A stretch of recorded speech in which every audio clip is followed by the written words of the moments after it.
Silence the word, only in dark the light, only in dying life.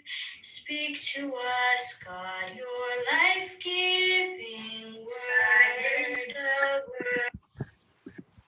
Hello again, friends. I'm Mother Sylvia from St. Mark's, and I'm here with my husband, Donnell, who's going to tell us another wonderful story for the 40 days. So take some deep breaths, get comfortable, sing along this song, and get ready for a story.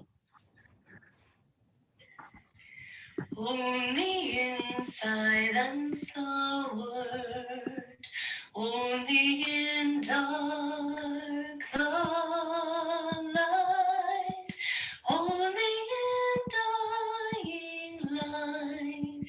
Speak to us, God, your life-giving word.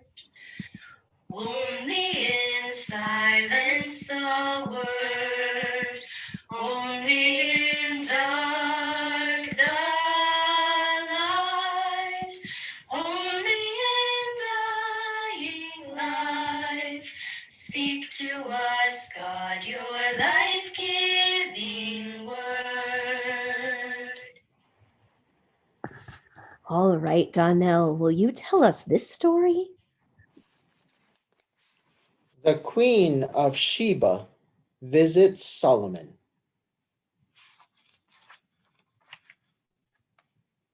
King David lived many years. When he died, his son Solomon became king. Now Solomon was a wise man, wiser than anyone alive. People brought difficult problems to him, and he solved them. He was also a writer and a musician. Now Solomon wrote 3,000 proverbs, wise old sayings like, "Go to the ant, you lazy bones. Consider its ways and be wise. A little sleep, a little slumber, a little folding of the hands to rest, and poverty will come upon you like a robber, and want like an armed warrior." Solomon was a well-versed nature lore. He knew the names of all the trees and the flowers and the plants that grew in his kingdom. Solomon knew the names and the ways of all the birds, the fish, reptiles, and mammals in his kingdom. Solomon was so learned that and so wise that people came from all over the world just to hear him speak. Now Solomon's fame even reached the Queen of Sheba in far-off Arabia.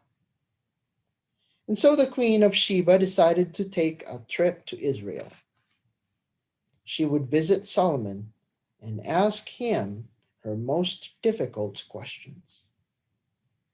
Perhaps she wanted to ask him what stars are made of. Perhaps she wanted to ask him what makes mosquitoes bites itch. Perhaps she wanted to ask him why ducks don't get cold. We don't know all her questions, but we do know that she opened her mind freely to Solomon and that he answered all her questions, every one. The Queen of Sheba was delighted with Solomon and pleased by all she saw in his court. The food was good, his servants were polite, and his palace was as fancy and fine as any queen could wish. She said, "The good things I heard about you are all true. How happy your wives," and he had very many, "how happy your wives must be. How happy your servants must be. How happy your people must be to listen to your great wisdom." And then the Queen of Sheba blessed God for giving Israel such a strong and noble king. It was the custom for kings and queens to exchange gifts. The queen of Sheba gave King Solomon gold and jewels, and rare and costly spices. She gave him almug wood for the temple and for the palace. Solomon used some of the almug wood to craft harps and all other musical instruments. He must have used all of the almug wood in the world, for none has been seen since Queen Sheba visited the king of Israel. Solomon, who, who was as polite as he was wise, gave the queen everything she asked for and more besides. Then she and her servants took their presents and went home, back to their own country. Thanks, Donnell. King Solomon was famous for being the wisest and the most generous king in the whole world. I wonder who is the wisest person you know? Who do you go to when you want to know the true answer to a question? And I wonder who the most generous person you know is. I wonder who the wisest person in the whole world is. And I wonder who the most generous person in the whole world is. Talk about that, and we'll see you again tomorrow night.